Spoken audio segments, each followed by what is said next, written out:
IEEE is the largest professional association in the world. We have more than 420,000 members. We are in more than 190 countries. More than 1,300 conferences per year, and a lot of technical documents. Actually, IEEE is the producer of the standards on the largest scale, more than any other associations. There are 39 societies in the IEEE. PES is only one of them, second largest. So what you see here in green is PES. There are so many activities that are done under PES. So you can see there are more than 230 chapters, a lot of technical activities, meeting, education, publication, membership.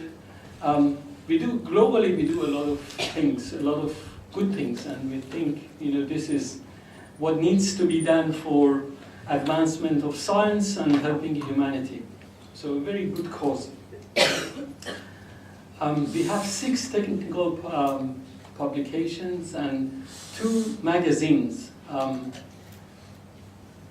The membership fee for IEEE PES is not much really compared to other associations. If I compare with Engineering Australia, Engineers Australia, it's only about $200. But that $200, if you look at Power and Energy magazine, I think that is worth it. Just the magazine, because it is so related to the industry and what we do, the energy transition challenge. It's really a magazine to read from the beginning to the end. So I think you need to consider. But today I'm going to introduce our speaker. We are going to talk about energy market rules and regulation. It is rather a very unknown topic, but I'm sure our speaker will make it so exciting for you tonight. So, introducing Natalia.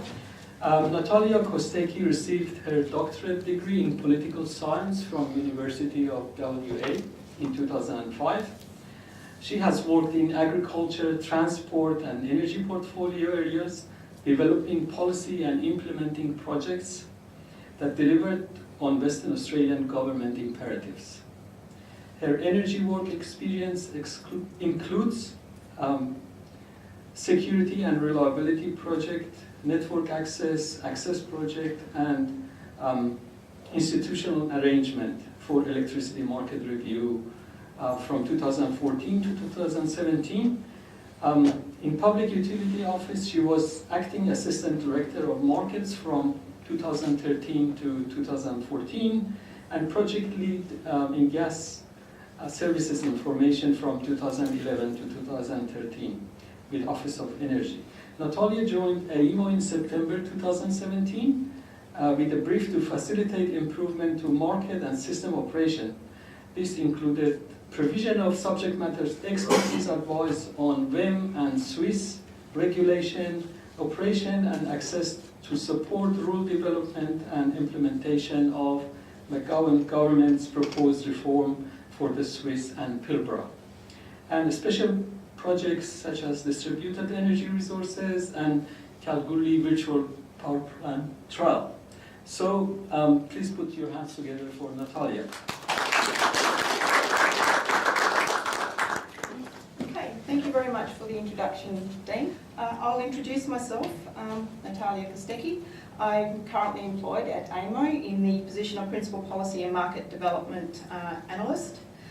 And I've been involved in all manner of special projects and WEM reform and business as usual activities. My experience in the past can best be characterised as designing and implementing new regulatory frameworks or amendments to existing regulatory frameworks to enable something that didn't exist before to be established and to operate. Now, given my background, it seems strange that I should be presenting at an IEEE event.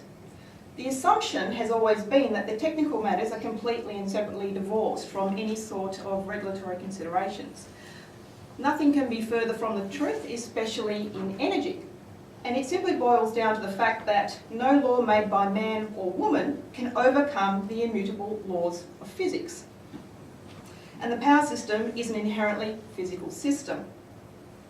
So there's good reason why a regulatory type like myself should find herself spending all of her working hours collaborating with engineers. And it's a good damn thing too. Because one thing I have noticed about engineers is that they are an excellent mob of people. They are enthusiastic, they're capable, they're smart, they're innovative. And basically, there is no problem that is so big or so complex that an engineer or a group of engineers working collaboratively can't figure out. And so that takes me very neatly and segues me into the title, which was Dean's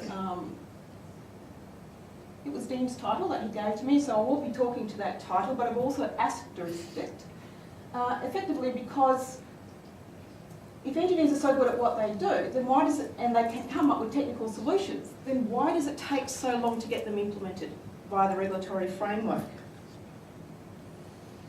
And that's a really good question. And as I was putting together the slide pack, what had occurred to me is, in talking to electricity markets rules and regulations, I ended up answering a question that people have asked me a lot, and more frequently, more recently too. And that is, why is it taking so long to get things done? I'm betting that by the time we get halfway through the presentation, you'll have a really good idea why this is the case. Actually, regulation and power system operation share some characteristics. It's not an exact science, it's more of an art. Some might say it's a black art. And it's about knowing what you have, where it's located, what its capabilities are, and how far you can push it. So before we start, I just want to say that we'll be keeping it high level and interesting, and that was an instruction from Dean. He says nobody needs to pass out by the end of the session. So we'll not be taking a deep dive through the regulatory framework. We'll be keeping it high level, and I'll try and keep it interesting. Please keep in mind that what I will be telling you as part of the presentation is my view, and it's something that I have learned through my 15 years of experience in the regulatory field. And again, regulation is not an exact science, so the statements are to be generally taken. The order of events will follow this. So basically, we'll get some basics to make sure that we're all talking the same apples. We'll be looking at the relevant regulatory instruments and the change mechanisms, and I promise you it won't be boring. And we'll be looking at the effectiveness of the regulatory framework. And part 4, effectively, will be some takeaways. What I would like you to take away from this presentation. And the reason being is because when you start thinking about your really good idea and what it takes to implement it, you want to be able to navigate your way around the regulatory framework and know what it's important to talk to, what it is important to say to decision makers and what they might be thinking. So you'll need to understand so that you can engage with them properly. So the basics. First of all, we use the term Swiss because we'll be looking at energy market frameworks in the WEM Swiss. And the Swiss is the Southwest Interconnected System. That is a physical area that's been defined under Section 3 of the Electricity Industry Act. And it basically includes the poles and wires and that type of equipment that's used to transport electricity. It also identifies certain facilities, generation facilities, and it also enables certain generation facilities to be prescribed. The wholesale electricity market, or the WEM, is a construct which lays over the top of the geographical area of the Swiss, and it is given effect by the operation of the WEM rules, which talk how people might participate in the wholesale electricity market. Thirdly, regulation is intervention by government to affect outcomes that would not otherwise be produced by the market alone. There's any number of reasons why a government might regulate. It would regulate to ensure that there are effective safety standards, for example, and also to mitigate against market power, for example, to ensure that there isn't gouging, and also to ensure that the tyranny of distance doesn't prevent certain people from having access to certain goods and services. So how does regulation do this? Regulation is about relationships. Regulation identifies the relevant parties and defines the relationships between them. In the WEM Swiss, you are likely to see relevant parties such as the minister, the market operator, system operator, network operators, and the shopping list continues.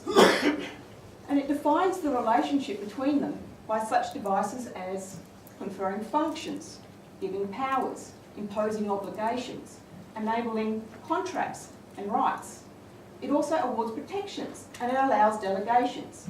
And it puts in place a system of checks and balances so that people can't abuse their relationships with other parties. Regulation is also about frameworks. Regulation provides the architecture for engagement. So there is a number of instruments that are made. And these instruments set the scope and the rules of engagement. It talks about limits of powers and interventions, mechanisms to capture relevant parties, approvals, notifications, requirements, standards. You get the drift.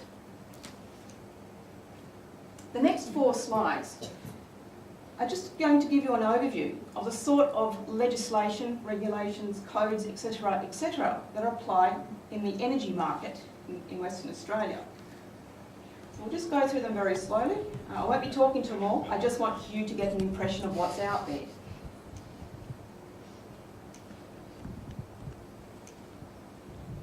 And that's not all of it. That's all I could tolerate. But the complete set is available on the State Law Publisher website.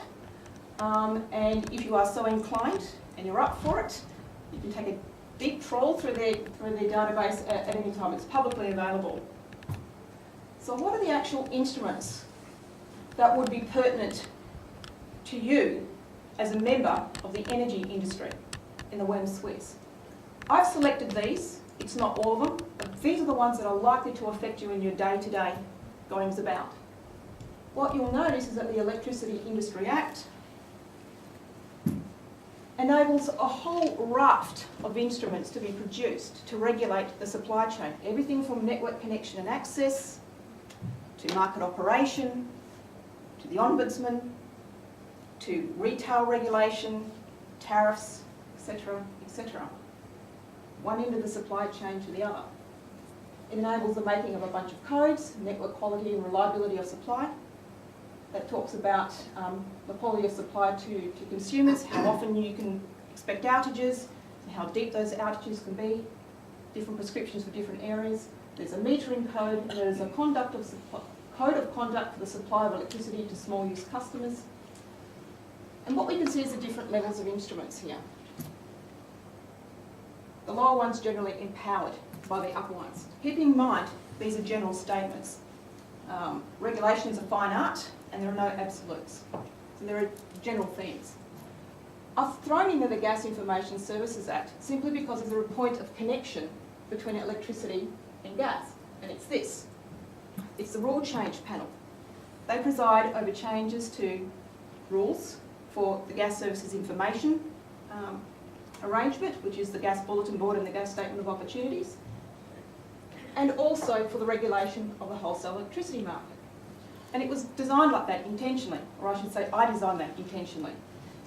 Simply because if you're a participant in the gas market and you're also a participant in the electricity market, you don't want to be subject to 2 completely different regulatory frameworks. Here is a notional hierarchy of instruments. The reason why I say it's notional is because this particular diagram very correctly points out that there is an act on the top. It's the act that starts it all, and everything else is made under that act. These particular slices don't so much talk us to the importance of instruments, but rather the relative quantities of instruments you might be able to find. Regulations and codes are generally more numerous than acts, rules more numerous than regulations and codes, standards more numerous than rules, etc., etc., etc. What I have done is on the right-hand side I've provided an axis, and this is the frequency that you will generally tend to experience the various levels of instruments in your day-to-day lives. The Act provides authorisations and it generally establishes something. Once that thing is established, the Act churns away in the background, but its work is done. It also enables a bunch of subordinate instruments. Some of these subordinate instruments are subsidiary legislation. For example, regulations and codes and even rules can be subsidiary legislation. What does that mean? It's basically, subsidiary legislation is basically an instrument that is made under a written law and that instrument is given legislative effect. Standards are interesting in the sense that they can be embedded in another instrument. For example, they can be embedded in rules or they can be embedded in regulations. And they may or may not be subsidiary instruments. But back to the axis on the right-hand side. The regulations generally set up frameworks. And you will encounter these frameworks, so for example a compliance framework, every now and then. You will encounter a review framework every now and then. You will encounter a rules and charges framework every now and then. Travelling down the pyramid, you have rules that talk to the day-to-day operation. And in the WEN, it's the day-to-day operation of the wholesale electricity market. So you will experience them on a day-to-day basis. Things like standards and procedures and guidelines generally bite and they are continuous. Standards must always be complied with. Procedures start, finish, and then continue on. They're cyclical. Guidelines are generally not subsidiary legislation. They are not made by a minister or a governor, generally. But they do require you to have some sort of compliance, whether it's voluntary or not. The next 3 slides are going to be a little bit more of detail on what you might be expected to find in legislation, regulation and rules. And it's a bit of a shopping list. Again, this generally holds to be true. And I've tried to contextualise this in the light of the regulatory regime that you would find in the Word Swiss. So the key words for legislation: establishment and authorisation. An act of Parliament, it is a primary instrument of law, it is approved or amended by an act of Parliament and then gazetted, and it provides for primary heads of powers, primary authorisation for a person to do something. It confers functions onto bodies. So for example, it will confer functions onto parties like the ERA. It also sets out a list of defined terms, which we hope are consistently used through other consequential instruments that are made subject to the Act, but that's not always the case. It establishes things like statutory bodies, statutory positions, regimes. For example, the Gas Services Information is a regime. It also authorises the making of regulations and other subsidiary instruments and change processes for those subordinate instruments. Sometimes those change processes are actually set out in subsidiary instruments themselves. It enforces relationships between entities specified in the legislation and the relationships and linkages to entities in other legislation. So it provides linkages to other legislation that might be relevant. And it also provides a scope of the operating framework of what's being legislated. And most importantly, any subsidiary instrument or any subordinate instrument made under an Act can't exceed the scope of the Act. So that's very important. And normally you would find provision for a compliance and enforcement framework and penalties, an allowance for penalties, even though the penalties might be listed in a subordinate instrument. Some examples. Regulations. Key words: functional and framework. Is considered subsidiary legislation. It is made or amended by a governor or a minister via parliamentary processes.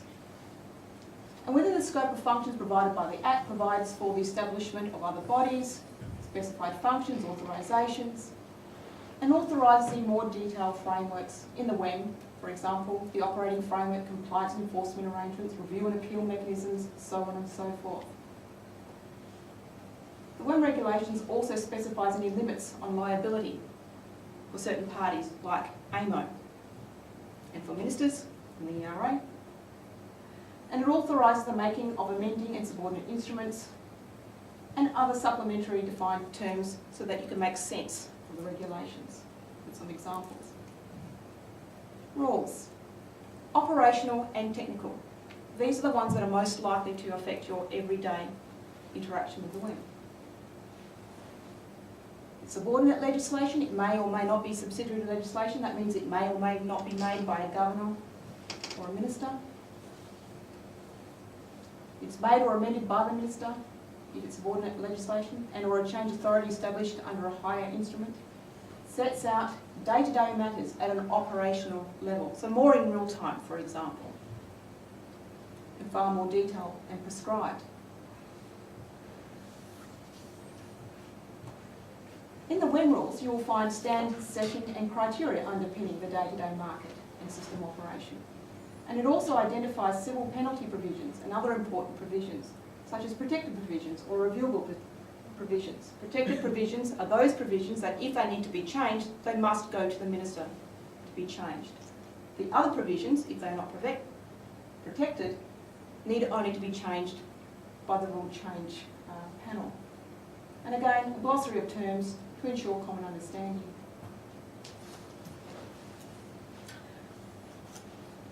So this particular slide talks to what you might find in summary in the 3 levels of instruments that are important to the WEM Swiss. And you'll notice for the Electricity Industry Act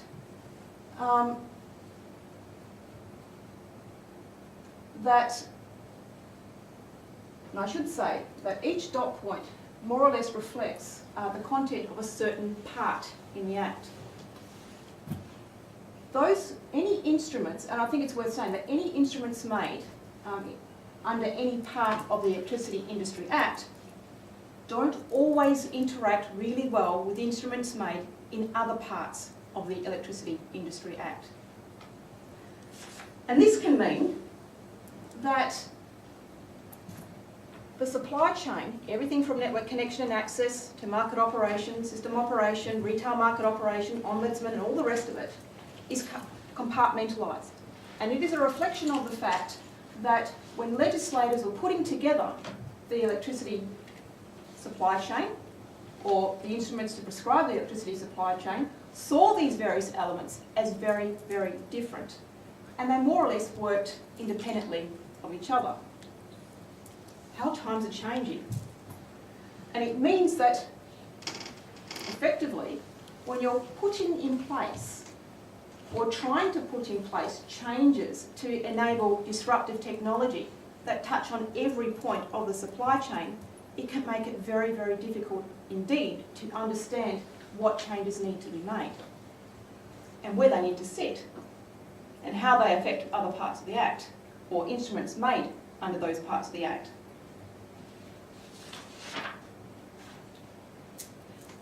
This slide I think is important because it provides a comparison of what happens over in the East Coast to what we have here. What you'll notice is that in the East Coast they have a rule book, one rule book to rule them all.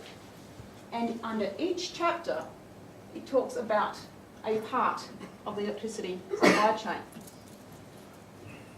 The comparison I'm going to make here is that in the NEM what you have is more of a novel, where every single chapter is respective of what happens in subsequent chapters. And if you pick up a novel and you read chapter 7, it's an ongoing narrative of what happened in the chapters before and part of the narrative in what is coming in the chapters afterwards. So if you had 2 characters, say Jason and Kylie, they maintain the same relationship throughout the story. Sometimes Jason loves Kylie more, sometimes he doesn't, so you'll see him present more in some chapters than in others, but that relationship is still there. The regulatory framework in the WEM Swiss, on the other hand, is more like a themed collection of short stories. And that means that when you have 2 characters, Jason and Kylie, as you look at various parts of the supply chain, Sometimes Jason and Kylie appears in that short story. Sometimes Jason doesn't. Sometimes Kylie's the star of that story. Next time Jason appears, he's wearing different clothes, he's got an accent, funny hat, might even be a different gender. And that's great for diversity, but it's not really great for understanding how the various instruments fit together.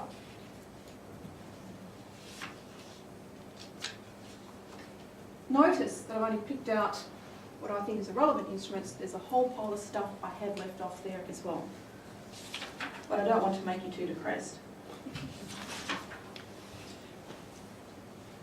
So part 2. What are the relevant instruments in the WIM Swiss? And how are they invented? So this is the chart that I showed you before, just to remind you. And here are the various change processes that apply to them. And you can see that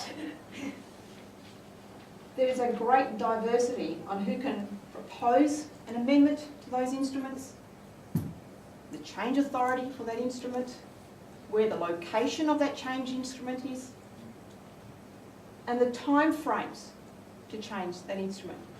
So if you're going to implement a bit of disruptive technology that touches on any one of those things, and you want to change any one of those instruments to accommodate that disruptive technology, well, that's what you're in for, folks. And remember that the processes have submission times and dates and time frames. There are guidelines and special rules about when you can make a cabinet submission, when you have to submit for regulations, who can submit for regulations. For example, changes to legislation will require a cabinet submission, which is a business case for changing the Act. And it can be quite onerous. It covers everything from how you're going to fund this. Have you talked to stakeholders? What is a small business impact? What is your communication strategy? Who have you talked to? Who's upset? How have you mitigated against that? Have you talked to Treasury? Where are you getting the funding from? Are people going to pay out of fees and charges, or is it coming out of consolidated fund? The regulations, to change them, goes through quite a process as well. There's a preliminary impact assessment. There is a consultation regulatory impact study. There's a decision regulatory impact study. Then there's a cabinet submission. And that's all managed via the Department of Treasury. And then, of course, to actually make the instrument itself, there is a process where you have to submit to Executive Council and the Joint Standing Committee on Delegated Legislation. Effectively, you can get all that done within a few months. But sometimes it can take a year if you're very unlucky and you get your sitting dates all mixed up. Rules tend to go through a faster process. They can take anything between 2 or 3 months if they're fast-tracked, if it's a fairly middling sort of a rule. Or it can take a little longer. It can take up to 6 months if it goes through the standard process. So these might be 2 change processes that you would be interested in, and you can see a little bit how differently they are. Both, though, have a commonality in the sense that before any change can be made, reference has to be made to whether or not that rule change proposal complies with or is going to further some objectives. And those are the objectives. So if you're a decision maker and you're looking at changing the law and somebody provides you with a form of words for what a proposed change to those rules might be, in the WEM, to change the WEM rules, those are the sorts of things that they assess the rule change or the rule change proposal by. It's quite the list, and it's been noticed by some people that some of those objectives are conflicting. But to date, there is nothing in place to assist decision makers in how they might weigh each of those criteria against one another. or whether they should be given priority, or whether they should meet all of those criteria, or none of them. What happens when it meets, kind of meets one, kind of meets another, completely doesn't meet another? Part 3. Considering everything I've said about the regulatory framework, well, is it a good one? And if not, why can't we make some changes? So this is how people think the regulatory framework looks. There's this idea that if you want to change something here or here, all you really have to do is peel back the layers, reach into that layer that you want, pull out that clause, give it a bit of a shoosh, put it back, put the layers back, it's all good. That's what it actually looks like. It's almost like me baking a fruitcake and putting in there a sliced pistachio. Now I've given you the log of fruitcake and I've said, right, pluck out that pistachio, but without ruining the substrate around it.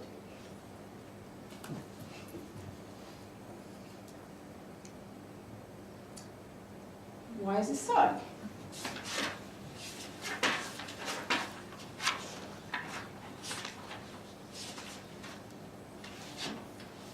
Well, we've talked a little bit about the inherent structure of the regulatory framework.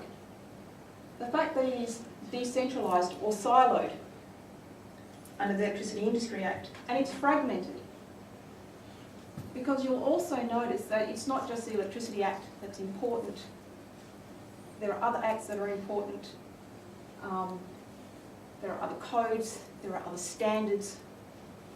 It's kind of all over the place. There's a lot of instruments. And also because of the varied change mechanisms. And there are multiple instruments that concern themselves with technical requirements and give prescriptions for how the system should be operated and how the market should be operated. And those particular instruments don't always talk to each other really well. And there are multiple instruments putting obligations on the same parties, although they might call the parties by different names.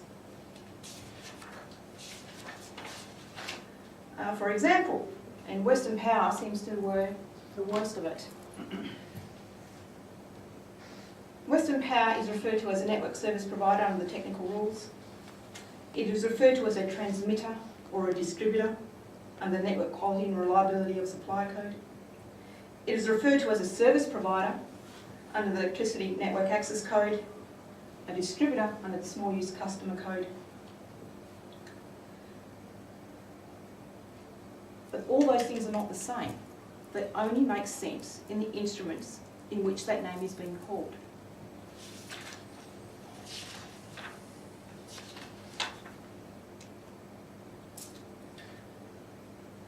And it's also a reflection of the fact that amendment is organic, ad hoc, and is usually incremental. And it talks, and that's because of a number of reasons. We have what is called a stochastic environment, and I don't mean stochastic as economists use it, I mean stochastic in the sense that there are random elements popping up from time to time that must be taken into consideration by politicians. And then those particular considerations are dropped and we move on, and then something else interesting pops up. And so it creates policy uncertainty or analysis paralysis. Also, to make any sort of amendment to the way things are happening, it imposes costs. And costs are neither created or destroyed. So if you're imposing costs on one party, or you'll see, and then as a decision maker you're thinking, well, maybe those costs should be borne by that party, for example, small use customers, then who else picks up that cost?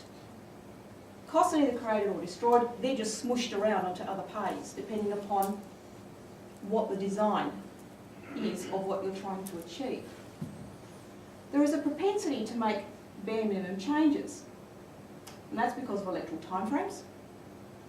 When you think about it, there's no really good time to make a big change to the regulatory framework. When you're new in that position as a minister, you want to understand how the industry works. That takes time. Halfway through, you might want to make a change, but you realise it's going to be a fairly big change, and it may not be completed in time for the election. So you hold off. And then the election turns up, and then you can't do anything. There are limits on what the types of decisions that you can make when there is an election impending. There are resource and money restrictions. To do a really good legislative due diligence exercise requires experts. And those experts are few and far between. And it can be a costly exercise. And it's also because whenever you're making changes to the regulatory framework, because stakeholders are affected, stakeholders rightly want to be consulted with. That takes resources, time and money. And there's also urgency. If something is seen as so desperate, there's a temptation to do the absolute bare minimum that needs to be done. And sometimes doing the absolute bare minimum is a little bit less than the threshold that is required for something to be done and be operated properly. Also, prior amendments can break as much as they fix. If you're taking an attitude that we want to just make bare minimum changes, there is sometimes the argument put forward, we'll just do that and then we deal with the rest later. Sometimes later doesn't happen. Sometimes the bare minimum approach is part of a phased approach. We'll do something now, we'll do something in phase 2, we'll do the wash up in phase 3. And then there's an election, there's a change of government, and those other phases don't eventuate. This actually happened with the technical rules. The system management function was taken from Western Power and given to AMO. The next thing that needed to have been done is to remove those references in the technical rules that spoke to system management, or refashion those phrases and provisions, simply because when the WEM rules, the technical rules are put together, it presupposed that Western Power was the network operator and the system manager. So now you have a rule book that operates, but you just have to be a little bit savvy and understand how it needs to be operated sensibly.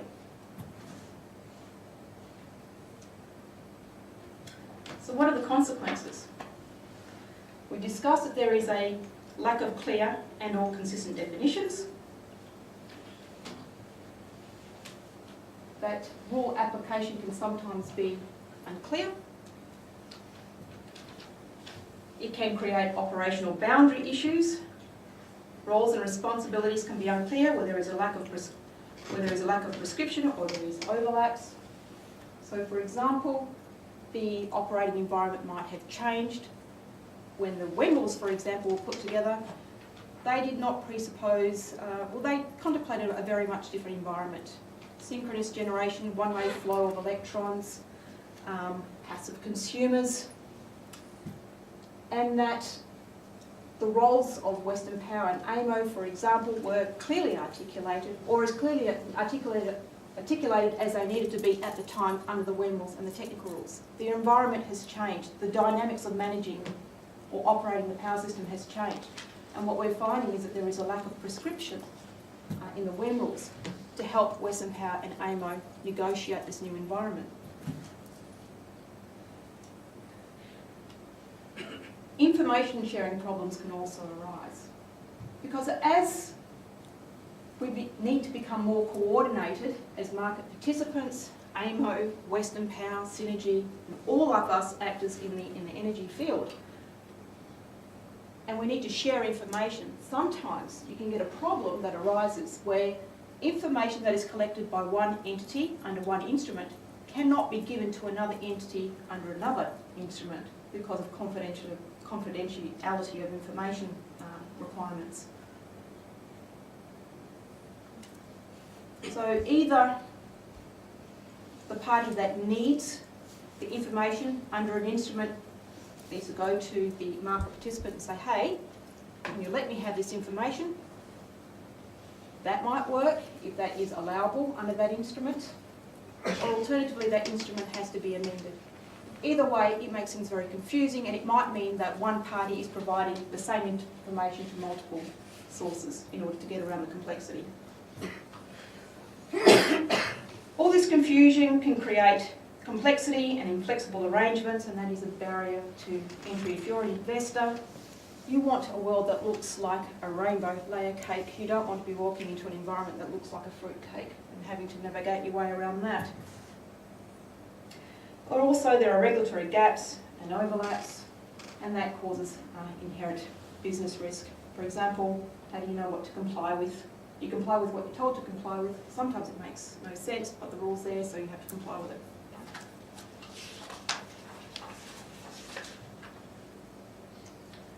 Okay, so why don't we just make some changes? Well, there's that complexity, but also, before we make changes, and this is crucial, we have to know what it is that we are designing for. This is what the world used to look like. That's what's happening. No one yet has been able to put those emerging elements, into a coherent design of what the future needs to look like. And you kind of need to settle that before you need to know what you need to put in the instruments that regulate all of that. So by the time you've dealt with that immediate emerging thing, given the time delays, do something else. That's it has correct. to be much more flexible. That's correct. And so the issue becomes, and that's a key point, thank you for bringing that up, because whatever you're designing for, and this may contribute to some of the reticence of decision makers, is that if something takes that much effort to change, you want to make sure it's going to be good for the next 5, 10, 15, 20, 30 years to give investors confidence. And so there's this temptation to leave off until things become more and more clear. Well, the world is in a constant state of flux. At some point you have to bite the bullet and design something and put in place flexible structures like change mechanisms, so that as things evolve over time, you're not stuck with a multitude of different change mechanisms, for example, and that's just one thing that has to be dealt with. So, for example, people who advise ministers and people who design regulatory frameworks, as I have done in the past, and I continue to in providing assistance to government, this is just a sample of the sort of questions that we ask ourselves. And you might roll your eyes, but every single one of these things has to be answered, and a lot more to boot, before you can actually start putting together the regulatory instruments. Who are the relevant parties? What is their scope of function? What mechanism captures the parties on whom the obligations will fall? Is it a registration regime? Is it a licensing regime? Is it nothing? When do obligations bind on parties? A new entity, for example, can change all existing relationships. A DSO, distribution system operator. Suddenly, you've got a new person join the party. Jason and Kylie are fine, but aha, Tamara's on the landscape. What does that mean? What information is needed? Who collects it? Who supplies it? How often? What confidentiality is needed? And how is it shared across instruments? What prescriptions go in what instrument? What change mechanisms should apply? You want to put things in instruments at a level that is consistent with how nimble that instrument needs to be. You don't put things in an act if it needs to change every other day. But also, you don't want to make things too easy to change, and you don't want to allow anybody to make those changes either. So there has to be a process around it. Is a compliance regime warranted? What is the level of penalty that should apply? Should penalties apply? Who enforces compliance? What does an appeal process look like? Who collects the penalties, and where does the money go? That's a good one. And effectively, who pays? How to identify costs? Can you identify costs?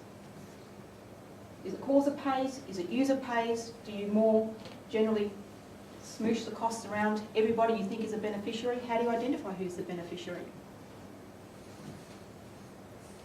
Lots of different methodologies, and as long as economics has been going as a discipline, nobody's been able to answer that question.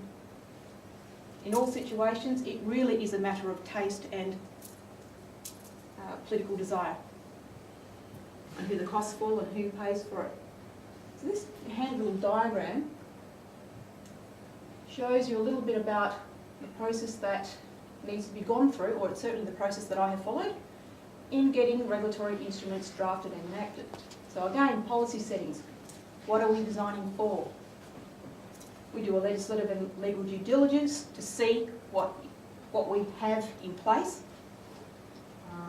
If there's heads of power to do what we want to do. If not, we'll have to change an act. Or not, we try and do something that doesn't require an act change. And keeping in mind what we can and can't do under the legislative framework currently, we design a high-level design. Take it out to consultation, get feedback, redo the design, move down to the next detailed level, put it out to consultation, take the feedback, start designing the regulatory architecture. Something might change in the environment, we go back up here, it's a reiterative process. But at some point, somebody's made a decision, yes, we like that, we'll go with that. And then it's the process for getting all the instruments drafted. Cabinet submission, submissions for preliminary impact assessment, regulatory impact statement, yada yada, all those things I mentioned earlier. So it's quite the process, quite involved. Here's a good example I thought you might find amusing. The AEMC has just, or at the end of last year, implemented a rule change proposal, and that was to embed a distributed energy register in the national electricity rules. And so with the one rule change proposal, they said, okay, we can make changes to various provisions or clauses in the various chapters that describe the supply chain in the national electricity market. And we know that we have to change clauses in Chapter 7, market, Chapter 4 for power system security, network planning and expansion, electrical connection for small retail customers, and the glossary. They did that all in the one rule change proposal. Can anybody tell me, if we wanted to implement a DER register here in Western Australia, what instruments we might be touching up? All of them.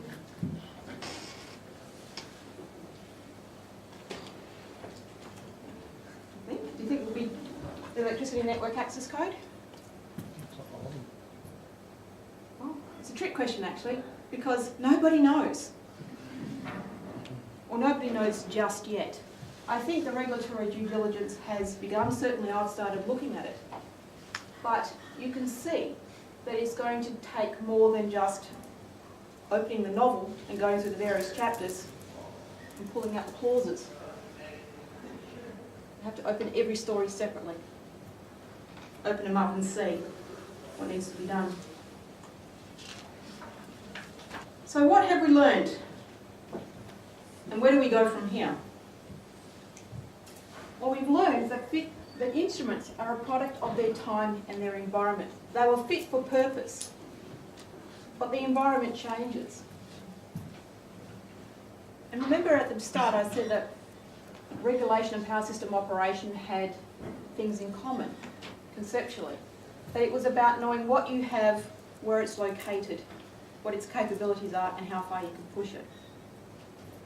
Well, there are some instruments that have been pushed to the maximum extent. Others still have a little bit of flex, but generally, as a regulatory framework, it's no longer fit for purpose, simply because the environment has changed and the way that people want to use a power system has changed. I'd like you to take away the idea that regulatory frameworks are a little bit more complex than the architecture alone suggests. The architecture suggests a very layered approach. Act, regs, codes, rules, standards, procedures, guidelines, etc., etc.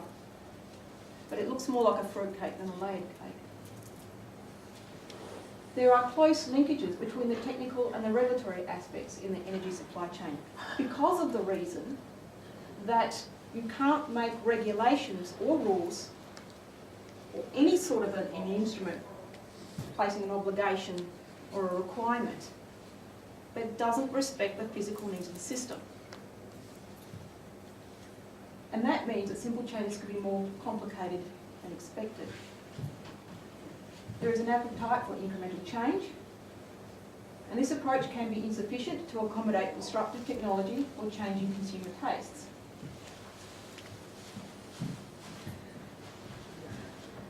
There's also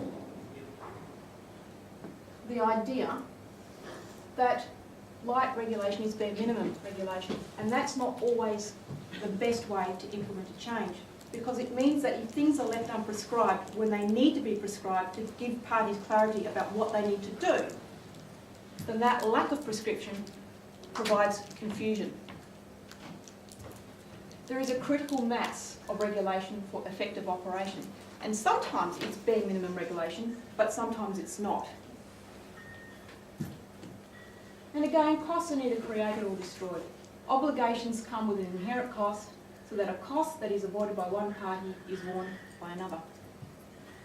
But there's no such thing as implementing a regulatory change that is going to be cost neutral, or I've yet to see one. Where to from here? Does that mean that we just give up?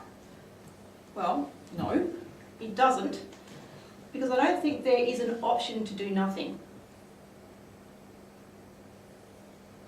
Having said that, I have noticed that there is a real change in government attitude in the last 12 months. Just on the simple fact of distributed energy, for example. I mentioned distributed energy to governments 12 months ago, and it was, really? Why is that an issue? Do we have to do something about it now? What do we have to do about it now? What is it? What are they doing elsewhere? Is it a thing? Is it a thing? Now, it's on their agenda. They are thinking about it. They want something done.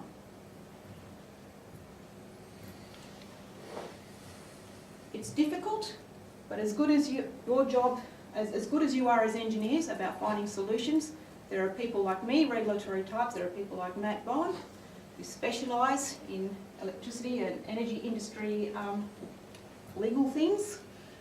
And we're just as keen as mustard about what we do as you are about what you do. And we understand that the world is changing, and we understand the need to collaborate and work together to get things done. So you have somebody on your side already, and that's a good thing. It's going to take a village to do the changes that need to be made to meet our brave new energy future. And it will mean market participants working with AEMO, with Western Power, with Synergy, with government, with Matt Bowen. And we all need to do this collaboratively. And in the next few months, I think we are going to see a lot more of that. So all is not lost. We understand that there are complexities, but we also understand that we need to push through, that there's a lot of work to do, but it can be done. I will leave you with an inspirational quote, because I think it talks to myself as a regulator and to yourselves as engineers, engineering types.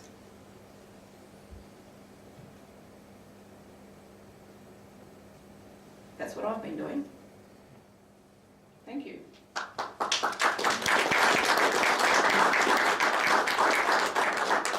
Thank you, Natalia. I think given, please don't go. We can have one question because we are out of time. But if you have a burning question, please ask. The way the network is evolving, the rules and regulations that we currently have may not be that relevant. To give you an example, Western Power is in charge of poles and wires. Okay? And some of those poles and wires may be aging and might require upgrading or rebuilding, which can be quite costly. Mm-hmm. And the optimum solution could be not to rebuild, invest, but to maybe form a microgrid, put some renewable sources, generation. But the current rules doesn't allow maybe Western Power to do that because they're not in charge of generation. So given the current rule, the Western Power does not have the possibility to provide the best solution. And the loser is actually the customer. We customers end up paying higher prices if the correct investment decisions are not made. So who is actually looking at, refining, changing rules based on how the network is evolving? Yes. Your example is a good case in point, the idea that it's going to take a village. There's a couple of things in that.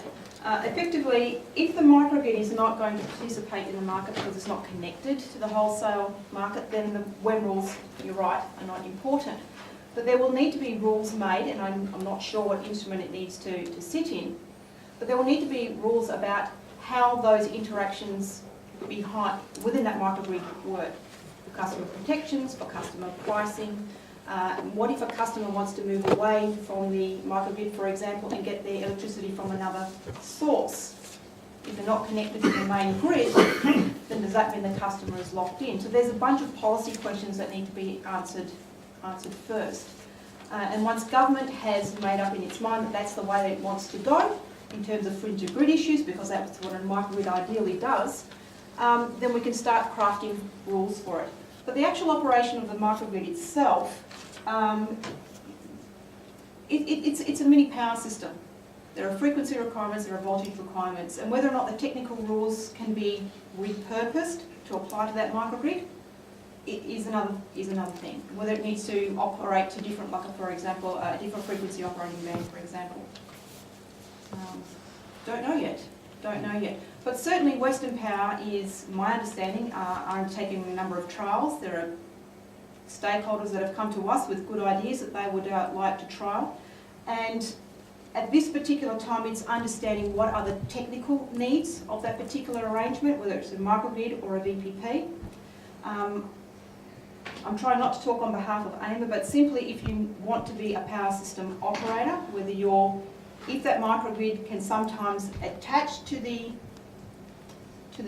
main grid, to Western Power's grid, then we will have a responsibility, so we will want to have visibility of that. If it doesn't, then Western Power will need to have visibility of it, of the equipment that's connected, the capabilities of that equipment that is connected, and they might want to have some sort of coordination and control mechanisms as well. So first is to understand what the technical requirements are, and then we can start building a design around that. And then once we have that design, then we can start looking at the regulatory instruments that need to be made.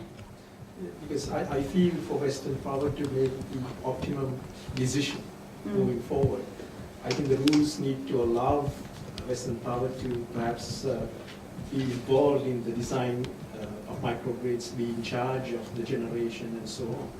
Because without that, all Western Power will be doing is to say, well, we have this section, we're just not going to do anything about it. So you're kind of reducing your asset base, which is kind of not in the best interest of Western Power if Western Power is not allowed to move into the microgrids area. So I guess if Western Power is allowed to move into generation, that might conflict with synergy. So I don't know. And you make an important point. Again, it all comes back to design, and that design is generally informed by political appetite and what our minister wants to see in terms of how the market develops. All right, thank you. Conscious of time, thank you, Natalia. That's a small token of appreciation for you. Thank you so much. I think Natalia made a good point that why things don't happen so quickly. So this is what I understood. And the other point is why engineers need, this subject matter expertise. So that point was also very well made.